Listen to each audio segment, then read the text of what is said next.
Salut Pablo, ça va? Ah non, ça. Salut Pablo. Salut, salut. Salut à Bon, tous, à toutes et à tous. écoute, évidemment, dès que cette histoire de Covid-19 est apparue, le premier à qui j'ai pensé, pour deux raisons, mais on va y venir, mais le premier à qui j'ai pensé, c'est Pablo Servigne. Donc, voilà, je suis vraiment très attentif à avoir ton regard sur cette histoire, sur à la fois la crise elle-même et sur le traitement de la crise. Est-ce que pour toi, pour te lancer, mais tu racontes un peu ce que tu veux, mais pour te lancer, est-ce que c'est un échauffement avant le réchauffement? Est-ce que c'est un prémisse de l'effondrement? Enfin, voilà, comment tu le regardes? Comme une première secousse? C'est pas une première secousse, c'est une secousse parmi d'autres. Il y en a déjà eu plein.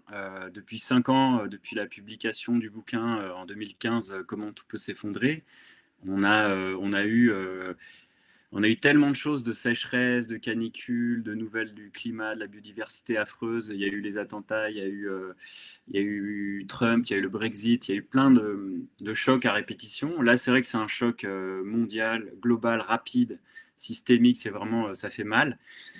Après, euh, enfin, c'est ce qu'on disait, c'est que toute notre société, elle est hyper vulnérable parce qu'elle est globalisée, elle est en flux tendu avec des chaînes d'approvisionnement longues, rapides, sans stock, etc. Et toutes les étincelles, enfin, cette situation un peu explosive, elle peut péter euh, parce que, enfin, les étincelles peuvent venir de toutes parts. La pandémie, c'était une des étincelles possibles. Voilà, mais c'est Et alors, impossible. comment tu regardes, comment réagit la société, comment réagit le gouvernement, comment tu vois la réaction à cette étincelle? Euh, En fait, il y a d'abord de l'incrédulité parce que on n'arrive pas, si on n'est pas au courant, comme les collapsologues, comme ceux qui étudient, moi, ça fait 10 ans que je suis là-dedans. Donc, pour moi, c'était un peu évident que c'était possiblement un choc majeur qui allait déstabiliser le monde entier. Mais même moi, je ne pouvais pas savoir que ça allait être si rapide. Je ne connais pas le virus, tu vois. Et donc, je suis comme tout le monde, c'est-à-dire que je me tiens informé, j'essaye de voir ce qui se passe, j'essaye de comprendre. C'est pour ça que cette semaine, toute la presse a essayé d'avoir mon avis, mais mon avis, moi, je l'ai dit dans mes bouquins, je ne sais pas encore bien, moi, je dois me poser, prendre le temps de réagir. Ce que je constate, en tout cas, sur la réaction, c'est que ça peut aller vite une fois que les gens et les gouvernements sont au courant et ont compris les choses. Ça peut aller vite, ça peut. Alors, Macron utilise l'expression effort de guerre, mais c'est un peu ça. Pendant la Deuxième Guerre mondiale, on a pu faire des choses vite et à grande échelle. Donc nous, les humains, on sait faire les choses à grande échelle et vite. En fait, ce qu'on a démontré là, c'est qu'on pouvait faire une transition, quelle qu'elle soit, en une semaine à l'échelle globale. C'est possible. Seulement, il y a des verrous juridiques, politiques, financiers, etc. Et ce que je vois, c'est le retournement. C'est incroyable. C'était la guerre politique contre les services publics, les services sociaux, le peuple, les peuples, les autres cultures, les autres pays. Enfin, c'était le vivant. Et puis maintenant, ça s'est inversé. Voilà, c'est tous unis contre un ennemi commun, un virus, ce qui a peu de sens en fait, sauf là dans les hôpitaux. C'est vrai qu'il y a un climat d'exception. Moi, je ne parlerai pas de guerre, mais d'exception, un état d'exception, quoi. Donc ça, c'est plutôt, comme tu disais tout à l'heure, il y a une brèche qui s'est ouverte. Euh, Moi, ça m'a tout de suite rappelé, quand j'ai vu ça, ça m'a tout de suite rappelé la stratégie du choc de Naomi Klein, qui disait que c'est justement les politiques néolibérales, elles rentrent rapidement parce qu'il y a des chocs, le pays est sidéré, les peuples sont sidérés, et c'est comme ça qu'on peut mettre en place rapidement des politiques absolument antisociales. Donc là, il y a une brèche à nouveau. Il faut vraiment, on va s'en prendre plein la gueule si reste passif. Donc, une fois que le gros de la pandémie sera passé, on verra l'état de nos sociétés. Et c'est là qu'il faudra se bouger pour faire de cette brèche quelque chose de constructif, c'est-à-dire inverser la stratégie du choc et ne plus subir des politiques antisociales, compétitives, de contrôle, de pouvoir, etc., mais amener une société réellement d'entraide et d'auto-organisation. Et ça est d'ailleurs une tribune qu'on est en train de publier avec plusieurs amis, avec il y a Corinne Morel-Darleux, enfin il y en a plusieurs là qui va sortir samedi ou peut-être lundi pour amener cette idée d'entraide générale, donc dans créer des petits groupes locaux un peu partout en France, avec le mot de code dièse Covid-entraide France, donc Covid entraide France. Il y a un site même covid-entraide.fr, et cartographier tous les sites d'entraide et vraiment passer à la pratique. Pour en Alors, fait dès plusieurs maintenant questions. retrouver le goût de la vraie vie, quoi. On a retrouvé l'essentiel. Mais c'est ça que je disais dans mon deuxième livre, qui a pas été, enfin le dernier livre plutôt, Une autre fin du monde est possible, qui n'a pas été bien compris ici en France, je dis, parce que on appelait à une sagesse vis-à-vis de l'effondrement. Voilà, la collapsosophie, l'idée de la mort prochaine, l'idée de notre vulnérabilité amène une certaine sagesse, c'est-à-dire qu'on va maintenant directement à l'essentiel. Tu vois, et c'est ce qui se passe maintenant. C'est-à-dire que là, on peut possiblement perdre notre job, notre société, nos proches, parce que s'ils sont fragiles, ils peuvent mourir aux urgences. Et donc là, on se rend compte de l'essentiel. Et on passe notre temps là avec nos enfants, on fait l'école à la maison. Il y a un côté dramatique et il y a un côté aussi assez, comment Ouais. dire, Moi, c'est pas c'est presque. enthousiasmant, mais on Si, retrouve si, un peu mais la c'est joie, quoi. presque comme si, bon, j'ai écrit ça dans les premières lignes de mon bouquin, c'est comme si presque on attendait, mais on attendait ça, je vais tempérer ça, mais on attendait ça, c'est-à-dire qu'on Ouais. attendait d'être contraint d'être mis à l'arrêt. Donc, reprenant la phrase de l'an 01, hein, on arrête tout et on On réfléchit et c'est pas réfléchit et c'est triste, pas triste. mais c'est comme si on attendait d'être mis à l'arrêt, Ouais. hamster dans sa cage et paf, il fallait nous être contraint d'arrêter pour qu'on arrête enfin. Maintenant, quand même, la réponse qui est apportée, la réponse politique qui est apportée aujourd'hui, à la fois, elle ouvre un imaginaire possible, un imaginaire politique possible, réquisition, plafonnement, service public, nationalisation, ainsi de suite. Et en même temps, au fond, c'est une réponse assez autoritaire et inégalitaire. Une réponse assez autoritaire parce que quand tu dois te traverser pour aller au parc, il faut que tu remplisses un papier et tu peux te faire arrêter par la police. Et en revanche, inégalitaire parce qu'on le voit, les ouvriers, employés, enfin, eux sont condamnés à continuer, y compris par temps de crise sanitaire. Ouais, les cadres à la maison, au télétravail, et les ouvriers dans la rue et les soignants aussi. Ouais, ouais, c'est clairement inégalitaire. Après, il y a un côté état d'urgence, état d'exception. Tu vois, je crois qu'il y a trois états en France. Il y a l'état de guerre, c'est avec l'étranger. L'état d'exception, c'est la guerre civile. Et puis, tu as l'état d'urgence. Et là, ils ont déclaré état d'urgence sanitaire. Bon, quand il y avait, pendant la Rome antique, il y avait des états d'exception. Quand on sortait d'un temps de paix, hop, il y avait un problème, un choc, on passait en dictature. Et là, il y a un mode d'organisation autoritaire qui, soi-disant, résout les problèmes, et après, on repassait à la République, tu vois. Il faut rendre les rênes du pouvoir une fois que la menace est passée. Mais tout l'enjeu est là. En fait, là, il y a vraiment... C'est compliqué l'entraide, parce que même si vous avez lu le livre, euh, je te vous vois pas, hein, mais c'est pour le public. Oui. Il y a l'entraide est spontanée chez nous. Dès qu'il y a un problème, une catastrophe, ça arrive spontanément. Et, euh, et le problème, c'est que il faut, la faire durer, cette entraide. Et là, on donnait tous les leviers, toutes les techniques, tous les trucs pour que ça perdure. Et on peut devenir très compétent en entraide. Et le problème, c'est qu'ici, il y a une pandémie.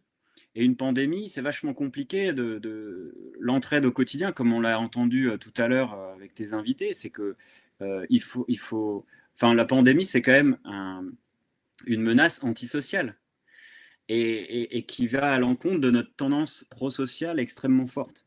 Là, tu vois, l'entraide, elle revient, même au niveau du gouvernement. C'est inégalitaire, d'accord, mais c'est beaucoup plus égalitaire que tout ce qui nous faisait jusqu'avant, tout ce qui nous faisait passer. Tu vois, on dit maintenant, ça va être la guerre de tous contre tous, parce qu'on a un imaginaire post-apocalyptique, survivaliste et tout. Mais la guerre de tous contre tous, c'était avant. C'était ce qui nous met dans la tête, c'était l'idéologie néolibérale qu'on nous impose depuis soit 50, 60 ans. C'était ça. Et maintenant, il y a une brèche. Donc, il y a possibilité, un, que l'entraide réémerge spontanément, et elle est en train de le faire. Deux, qu'on se bouge le cul pour que ça devienne pérenne, c'est-à-dire qu'il faut réétablir des normes sociales, faire pression dans les rues, partout, au niveau des parlements, partout, et réinstitutionnaliser l'entraide qu'on aura redécouvert pendant cette brèche.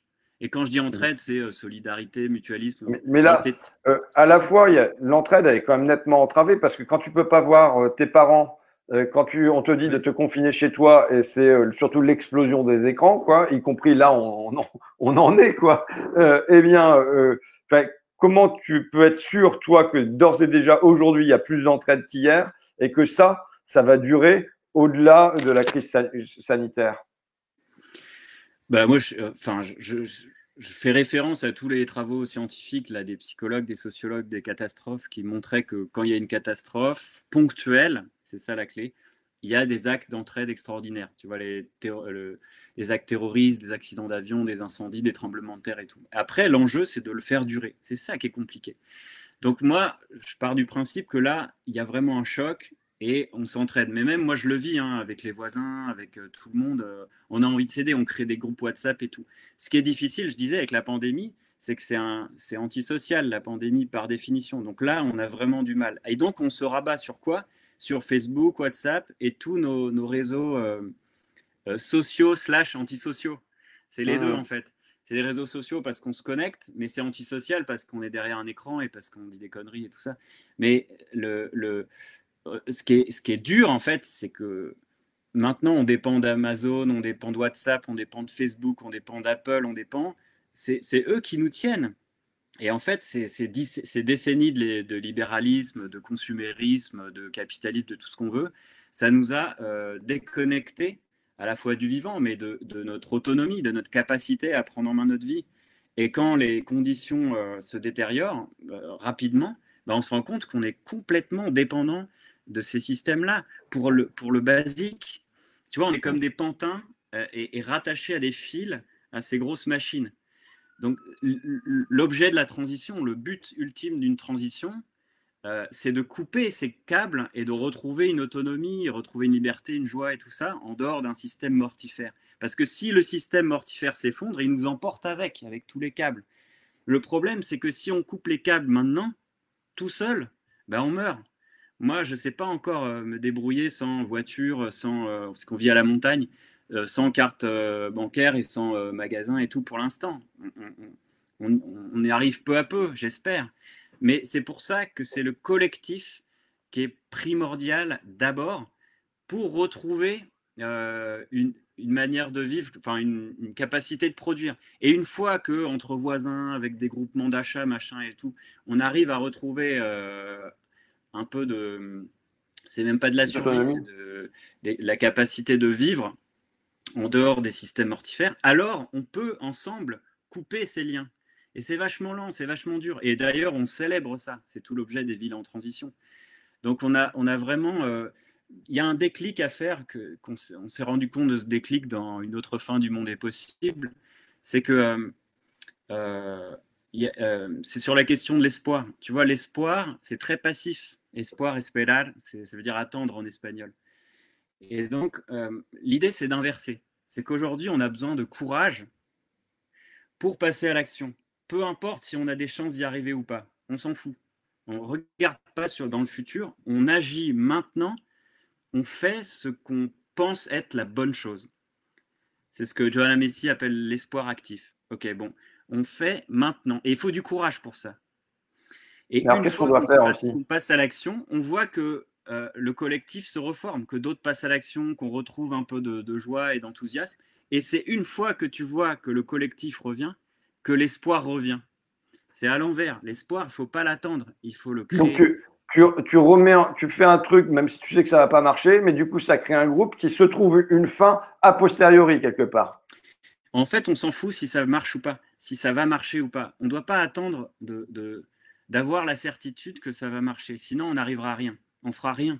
En fait, il faut faire les choses maintenant et on navigue dans le brouillard. Tu vois, on ne sait pas si la pandémie, elle va être grave, très grave, ou cataclysmique, ou peut-être pas trop grave. On ne sait pas si, en tout cas, des pandémies, ça ne sera pas la dernière. Il y en aura d'autres. C'est ça qui est important, c'est que des chocs, déjà, il n'y a pas que des pandémies, et des pandémies, il y en aura beaucoup encore. Et il peut y avoir d'autres chocs climatiques, tu vois, une énorme sécheresse. Imagine cet été, on a 6 mois, 4 mois de sécheresse, de canicule. Imagine, il y a des pollutions énormes, des accidents Céveso, industriels. Enfin, il y a tellement de chocs possibles Il faut et on être va se les pour prendre y dans la arriver. gueule tout au long du siècle. Tu vois. Donc, à un moment, il faut s'habituer, il faut y aller et profiter de toutes ces brèches pour faire passer des choses. Là, Mais alors, qu'est-ce qu'on fait passer? Si tu avais une rupture là, euh, qu'est-ce que tu dirais? Qu'est-ce que ça serait de ta rupture? Comment ça, personnel? Non, collective.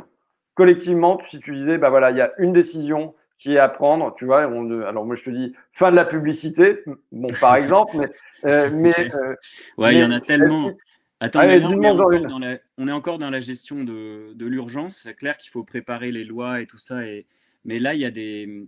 Je pense, personnellement, hein, je pense qu'on n'est pas du tout au point sur l'approvisionnement alimentaire.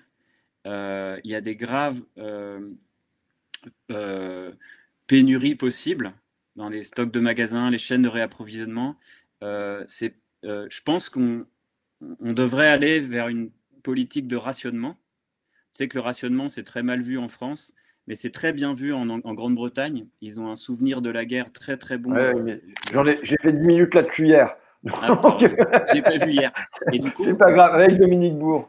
On a fait. là, en fait, par exemple, les camionneurs, enfin les routiers, ils n'ont pas de resto pour s'arrêter. Ils doivent travailler et ils n'ont pas de douche. Enfin, c'est compliqué.